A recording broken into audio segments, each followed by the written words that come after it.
The year is 1969. Life is great.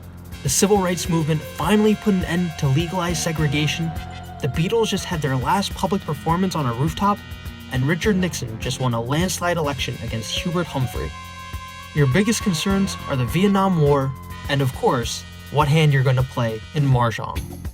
Or at least, that's what life was like for Ellen Powell, a seasoned Mahjong veteran. It goes back to probably the 1960s when my mom used to play Mahjong, and I would watch because they had snacks on the table.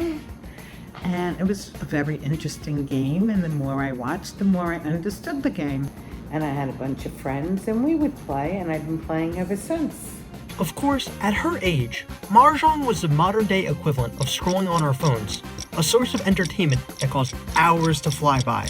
Children would come up in each other's houses, and we would watch them play, and instead of playing Chutes and Ladders like normal children would play, we would love to play Mahjong, and they basically taught us watching how to play.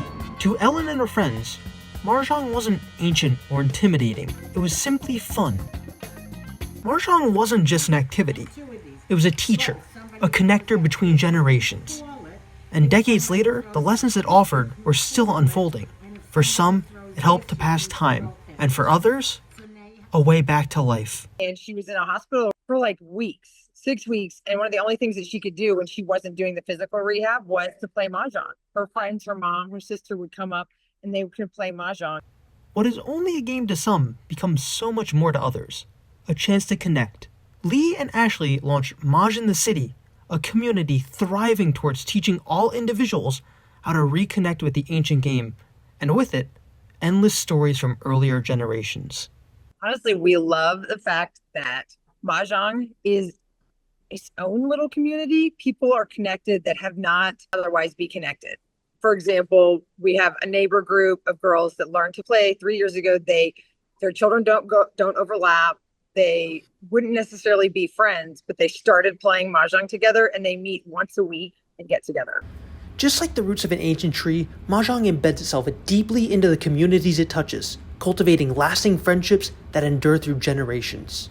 We lived together from the time we were born until we all left and got married.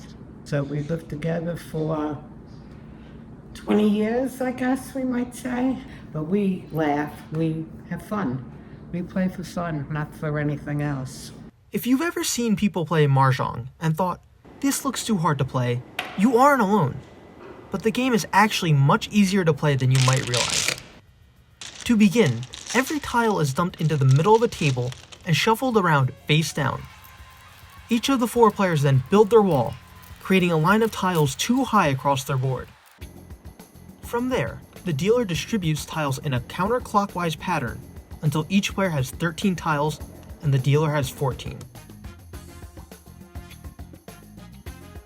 After the hands are dealt, players look at their tiles and attempt to come up with a game plan.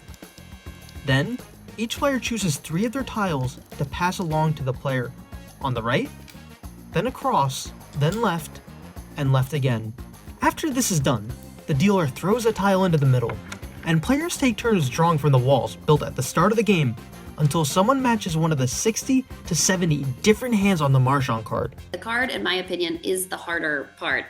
The card is the most important strategy, but it is the most overwhelming part of the game, and learning how to read the card, because there are 71 hands, but there's actually over 1,000 possibilities.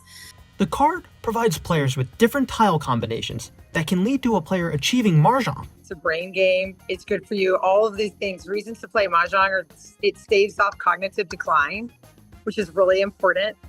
The way that the game American Mahjong is played is a new card comes out every year. So even if you totally know how to play the game and you know all the rules, your brain still has to work every year to learn new patterns, to shift what you know slightly.